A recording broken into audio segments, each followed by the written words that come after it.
Good morning students, मैं lieutenant Shweta Goswami BA BEd की third year की क्लास में आपका बहुत बहुत स्वागत करती हूँ। बच्चे, आपका हिस्ट्री सेकंड का पार्ट चल रहा है यूरोपियन हिस्ट्री, और यूरोपियन हिस्ट्री में आप लोग देखते हो मध्यकाल मिडिवल हिस्ट्री का वो पार्ट जो कि हम लोग स्टार्ट करते हैं 14th सेंचुरी से लेकर 21st सेंचुरी तक।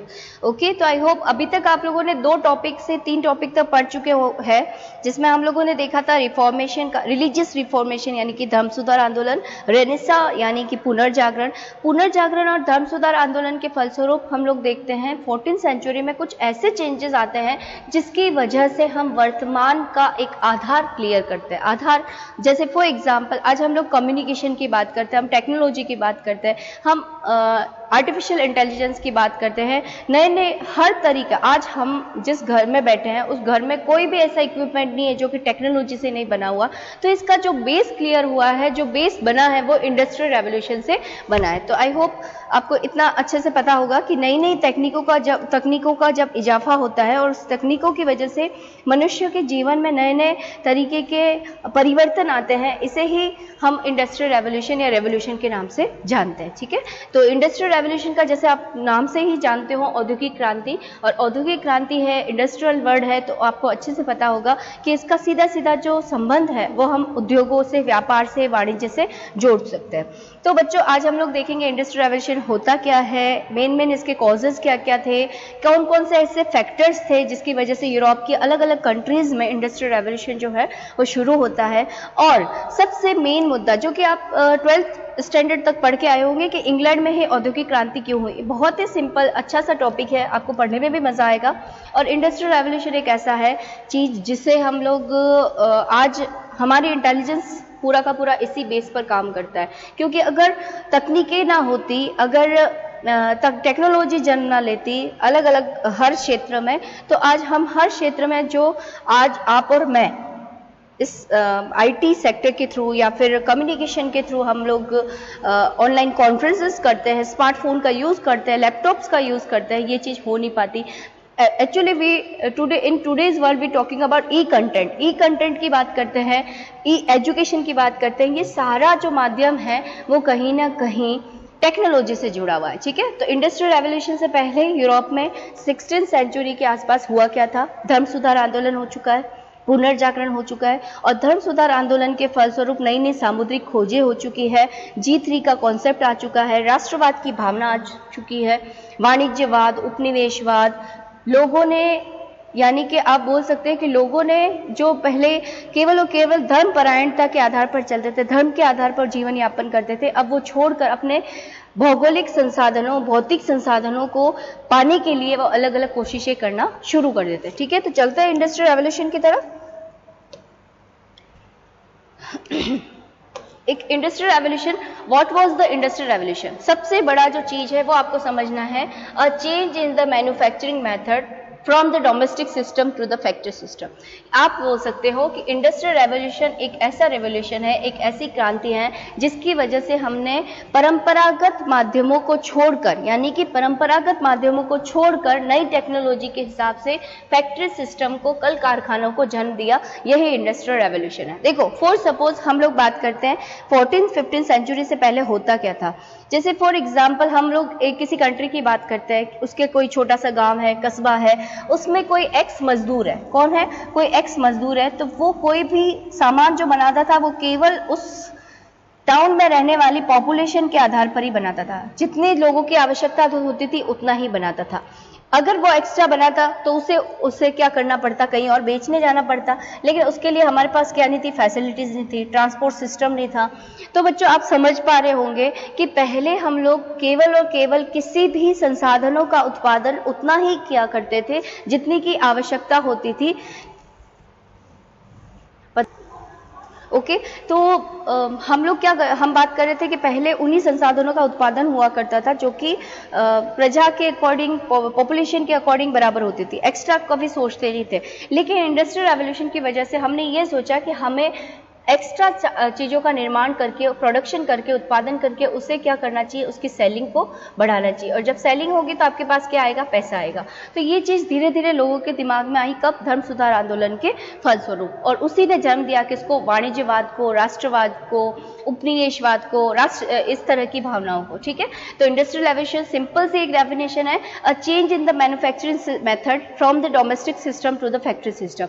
एक ऐसा परिवर्तन जो कि परंपरागत संसाधनों को त्याग कर, परंपरागत रूपों को त्याग कर, नई तकनीकों के माध्यम से फैक्ट्री सिस्टम को यानी कल कारखानों को जन्म देता है। हर सामान कहाँ बनने लग गया, कल कारखानों में। तो यही चीज क्या कहलाई, industrial revolution. The development of new sources of power, sources क्या थे, स्टीम यानी भाप का इंजन बन गया, आपका इलेक्ट्रिसिटी आ गया और कोयला आ गया, यानी कि भाप, विद्युत और क्या है आपका कोयला। और जब कल कारखानों की बात करते हैं, फैक्ट्रीज की बात करते हैं, तो इन तीनों में सबसे ज्यादा जो काम, मशीनों में जो काम आता है वो इन्हीं चीजों का आता है। भाप का इंजन आपको पता है जेम्स वॉल्ट में बनाया था, नई नई भौगोलिक खोजें हुई थी, इलेक्ट्रिसिटी इन्वेंट होने लगी, कोयला प्रचुर मात्रा में माइल्स में मिलने लग गया। तो जब ये सारी चीजें मिल गई है, देखो बच्चों, आपके पास में जब चीजें होती है ना तो आप उसका यूज करना सीखते हो। ओके, तो जब ये सारी चीजें हो गई, मिलने लग गई, तो लोग इसका यूज करेंगे। और सपोज सी बात है, जब यूज करने लगोगे तो आप इसका यूज कहाँ पे कर रहे हो, मशीनों को बनाने में। और बड़ी बड़ी मशीनें बनने लग गई, कल कारखानों का निर्माण हो गया, फैक्ट्री सिस्टम आ गया। ओके, एनर्जी फॉर एग्जाम्पल, जैसे हम लोग ऊर्जा की बात करते हैं तो कोयला और भाप replace the water, human and animals labour. यानी कि फॉर सपोज हम बात कर सकते हैं कि इंडस्ट्रियल रेवोल्यूशन की वजह से, किसकी वजह से, इंडस्ट्रियल रेवोल्यूशन की वजह से कोयले और भाप ने किसका जगह ले ली, हवा, एनिमल्स, ह्यूमन और वाटर। कैसे ले ली, सिंपल सी बात है, पहला सामान धोने के लिए या फिर एक जगह से दूसरी जगह लेबर ले जाने के लिए आपको ह्यूमंस और एनिमल्स की जरूरत होती थी। फॉर एग्जांपल जैसे घोड़ा है ना, खच्चर है, इसके ऊंट है, यहाँ पर रखकर आप क्या करते थे, एक सामान को दूसरे जगह पर ले जाया करते थे।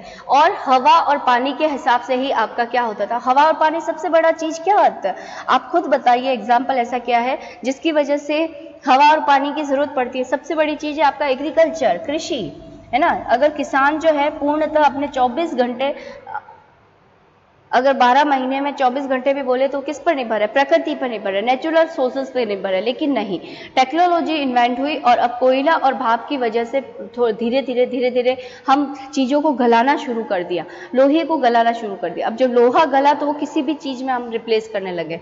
ऑर्गेनाइजेशन क्या बना, factories over the cottage industries, यानी कि अब फैक्ट्रीज जो है वो जो हमारा कॉटेज इंडस्ट्रीज होती थी, यानी कि कुटीर उद्योग वगैरह होते थे जहाँ पे पहले कपड़ा निर्माण किया जाता था, हस्तकला से दस्तकार कारीगर बनाते थे, अब उनकी जगह किसने ले ली, फैक्ट्रीज ने। Rural agriculture declines, urban manufacturing increases. अब हुआ क्या इंडस्ट्रियल रेवोल्यूशन से, पहली बात आपको ये समझनी है, देखो एक सेम टू सेम चीज समझते हुए चल रहा है कि इंडस्ट्रियल रेवोल्यूशन होता क्या है कि जब परंपरागत संसाधनों को छोड़कर हमने नवीन साधनों का उपयोग किया और घर की बजाय हम फैक्ट्री सिस्टम को अपनाने लग गए। दूसरा, कौन से डेवलपमेंट हुए थे ऐसे, तो आपको पता है विद्युत हुआ, कोयला हुआ और भाप हुई।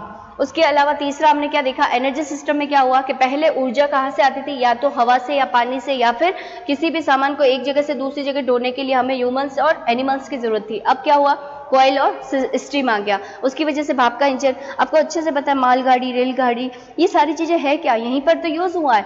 ऑर्गेनाइजेशन, फैक्ट्रीज की जगह क्या हो गया, फैक्ट्रीज किसकी जगह ले ली, कॉटेज इंडस्ट्रीज, यानी कॉटेज मतलब घर पे बना हुआ सामान। रूरल एग्रीकल्चर डिक्लाइंस, यानी कि अब घर में, पहले गांवों में गांव प्रधान व्यापार हुआ करते थे, गांवों में मैक्सिमम पॉपुलेशन क्या करती थी, अपना सामान बनाती थी, बेचती थी, कुम्हार है, कारीगर है, लोहार है, औजार बनाते थे, ये सारी चीजें। लेकिन अब क्या होने लग गया, अर्बन मैन्युफैक्चरिंग इंक्रीजेस, यानी कि अब शहरों की तरफ लोग जाने लगे। शहरीकरण जो नाम है, शहरों में, क्योंकि फैक्ट्रीज जहाँ लगती थी, फैक्ट्रीज शहरों में लगती थी, तो लोग अपने कार्यों के लिए कहाँ पर जाने लग गए, धीरे धीरे उन्होंने गांवों से शहरों की तरफ पलायन करना शुरू कर दिया। ट्रांसपोर्टेशन, वेरी गुड, ट्रांसपोर्टेशन की वजह से इंडस्ट्रियल रेवोल्यूशन को सक्सेस मिली है। ट्रेन्स इन्वेंट हुई, ऑटोमोबाइल्स कंपनीज है, एनिमल्स और वाटरक्राफ्ट। इन वाटरक्राफ्ट मतलब समझते होंगे, जो छोटे मोटे जहाज होते थे, इनकी जगह किसने ले ली? अब ट्रेन्स ने ले ली, छोटी छोटी गाड़ियां बनने लग गई, ठीक है। तो ये सब चीजें जो हुई इंडस्ट्रियल रेवोल्यूशन में हुई।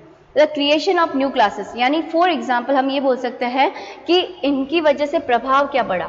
इंडस्ट्रियल मिडिल क्लास, यानी कि मिडिल क्लास, मध्यम वर्ग का उदय। आप ये बोल सकते हो कि मध्यम वर्ग का उदय जो है इंडस्ट्रियल रेवोल्यूशन की वजह से हुआ। मैं just today I am giving the overview of about the industrial revolution, ठीक है। फिर कॉजेज है, प्रभाव क्या है, वो मैं आपको एक एक करके लिखवा दूंगी, और आप चाहेंगे तो मैं इसका पीडीएफ जो है हिंदी और इंग्लिश दोनों में आपको प्रोवाइड करवा दूंगी, ठीक है। तो overview, creation of new classes, industrial middle class यानी कि व्यापारी वर्ग का उदय, मध्यम वर्ग का उदय, urban proletariat, shift in political power, inspiration for new political system यानी कि मार्क्सिस्टवाद, मार्क्सवाद का जन्म। आपको अच्छे से पता होगा मार्क्स ने क्या बोला था, है ना। मार्क्स ने लिखा था द दास कैपिटल, सर्वहारा वर्ग। आपको अगर पॉलिटिकल स्टूडेंट है, द दास कैपिटल उनकी बुक का नाम है, ठीक है, द दास कैपिटल। और अच्छे से आपको पता होगा कि मार्क्सिस्टवाद का जन्म क्यों हुआ। अब देखो हुआ क्या था बच्चों, देखो सबसे पहले हम देखते हैं रेनेसां, देन रिलीजियस रिफॉर्मेशन यानी कि पुनर्जागरण, धर्म सुधार आंदोलन, और फिर हम देखते हैं एग्रीकल्चर रिवॉल्यूशन। एग्रीकल्चर रिवॉल्यूशन यानी कि कृषि क्रांति। हम हिंदी में भी बोल सकते, मैं आपको हिंदी में भी इसकी प्रोवाइड करवा दूंगी, कोई प्रॉब्लम नहीं है, ठीक है। जस्ट ये है कि आप कॉन्सेप्ट समझ जाए। Reformation, religious reform, renaissance, religious reformation, agriculture revolution, and then we talk about क्या क्या चीजें हुई। G3 का कॉन्सेप्ट आया। किसका कॉन्सेप्ट आया? G3 का कॉन्सेप्ट, यानी कि जिसमें ग्लोरी गॉड, ग्लोरी और गोल्ड, ये भावनाएं अगर किसी राष्ट्र में आ जाए ना, G for God, G for glory and G for gold, अगर ये भावना किसी कंट्री में आ जाए ना, तो वो कंपटीशन में हमेशा आगे रहने की सोचता है। और ये कॉन्सेप्ट क्यों आया था? क्योंकि हम लोग देखते हैं कि लोगों ने, कंट्री ने हर तरीके से इजाफा करना, अपना सक्सेस पाने के लिए हर वो कोशिशें की जो कि उसे करना था। पहले कृषि क्रांति हुई। क्या हुई? कृषि क्रांति। कृषि क्रांति का मतलब आप अच्छे से समझते हो। अगर मैं आपको एक एग्जाम्पल देके बताऊं तो पहले क्या होता था, केवल खाद्यान्न फसलों का उत्पादन होता था। कौन सी फसलों का? खाद्यान्न फसलों का, जो कि खाने पीने में, रोजमर्रे के जीवन में अपन को यूज में आते। लेकिन कृषि क्रांति के फलस्वरूप हम नकदी फसलों का उत्पादन करने लगे, जैसे अफीम है, नील है, उसके अलावा बहुत सारे ऐसे टेक्नोलॉजी है जिससे नकदी फसलें ऐसी होती है जिनको सीधा मार्केट में ले जाओ, बेचो और सीधा आपको क्या मिलेगा? पैसा मिलेगा। उसके अलावा जैसे थ्रेसर्स है, हेक्टर है, ट्रैक्टर है, उसके अलावा मशीनों को, जो फसलों को काटने के लिए जो चीजें होती है, बीज अलग अलग तरीके के चक्रीय जैसे बोलते हैं ना, सर्कुलेशन में उनको बोना, ये सारी चीजें जिसमें हुई थी वो एग्रीकल्चर रिफॉर्मेशन कहलाता है, ठीक है। और गॉड, ग्लोरी और गोल्ड तो आपको अच्छे से पता है। अगर हमारे देश का सबसे ज्यादा गोल्ड है, यानी कि आर्थिक रूप से समृद्ध प्रदेश है, तो हमारा राष्ट्र को सबसे ज्यादा मान्यता नंबर 1 मिलेगी। और अगर मिलेगी तो हमारा भगवान जो है, ईश्वर जो है, सर्वश्रेष्ठ है। और हमारे से नीचे, हमारे से कम तुलना में जो भी कंट्रीज आती है, उन्हें हमारे देश को अपना कहीं ना कहीं अपना सर्वे सर्वा मानना पड़ेगा। और इसी बेस पर तो ब्रिटेन ने इंडिया पर रूल किया था, ठीक है। तो पहली चीज है कि एक मिडिल क्लास, मध्यम वर्ग का उदय हुआ। उसके अलावा शहरीकरण को जन्म मिला। उसके बाद में राजनीतिक परिवर्तन होने लग गए। पहला जो टाइम था वो स्टार्टिंग में हम देखते हैं 12th सेंचुरी 14th सेंचुरी के आसपास में, तो जो पावर है, पॉलिटिकल पावर जो है, या तो राजा लोगों के हाथ में होता था, या फिर हम लोग देखते हैं जो पोप, पादरी और जो चर्च होता था उसमें होता था। लेकिन अब किस में आ गया? व्यापारी वर्ग में आ गया, मध्यम वर्ग के अंदर आ गया। क्योंकि इन्वेंशन हो किसकी बदौलत रहा था? औद्योगिक क्रांति हो किसके लिए? उद्योगपतियों के फलस्वरूप हो रही थी। Inspiration for the new political system, अच्छे से पता है मार्क्सिस्टवाद को क्या दिया? जन्म दिया। Causes of the industrial revolution, मैंने जैसे कि आपको सबसे पहले बता दिया। सबसे पहला कारण जो था बच्चों वो था रेनेसां। रेनेसां यानी कि पुनर्जागरण। रेनेसां का मतलब क्या होता है? पुनर्जागरण, ठीक है। तो आराम आराम से पढ़ेंगे, कोई टेंशन जैसी बात नहीं है। आप बस नोट करते हुए जाना कि इंडस्ट्रियल रेवोल्यूशन का पहला रीजन क्या था? Humanism, people seeking material comfort, यानी कि रेनेसां यानी कि पुनर्जागरण के फलस्वरूप अभी जो लोग हैं वो अपने सुख सुविधाओं का ध्यान रखने लग गए, संपन्नता के साथ रहने लग गए और वो चाहते थे कि जितना ज्यादा भौतिक संसाधनों का हम उपयोग कर सकते हैं उतना करें, और भौतिक संसाधनों का उपयोग करने के लिए उन्हें पैसे की आवश्यकता थी। ठीक है, और जब पैसे की आवश्यकता थी तो आपको अच्छे से पता है कि वो क्या करेगा, इधर उधर हाथ पैर मारेगा, कुछ काम करेगा, कुछ ना कुछ दिमाग चलाएगा, और जब दिमाग चलाएगा तो उसको इंडस्ट्रियल रेवोल्यूशन जैसी बड़ी क्रांति देखने को मिलेगी। तो पहला जो पुनर्जागरण है वो सबसे बड़ा रीजन था इंडस्ट्रियल रेवोल्यूशन का। इसके साथ में बच्चों आप G3 वाला कॉन्सेप्ट जो मैंने आपको समझाया है, राष्ट्रवाद, वाणिज्यवाद, उपनिवेशवाद के फलस्वरूप G3 का कॉन्सेप्ट आया। एक देश के प्रति मैं दूसरे देश के प्रति प्रतिस्पर्धा, competition between the countries in the European circle हम देखने को मिलता है। उसके बाद में सेकंड है आपका कमर्शियल रेवोल्यूशन। कमर्शियल रेवोल्यूशन का सीधा सीधा मतलब ये है कि जैसा मैंने आपको बताया था, कमर्शियल रेवोल्यूशन यानी कि वाणिज्यवाद का जन्म, कमर्शियलाइजेशन यानी कि वाणिज्यवाद।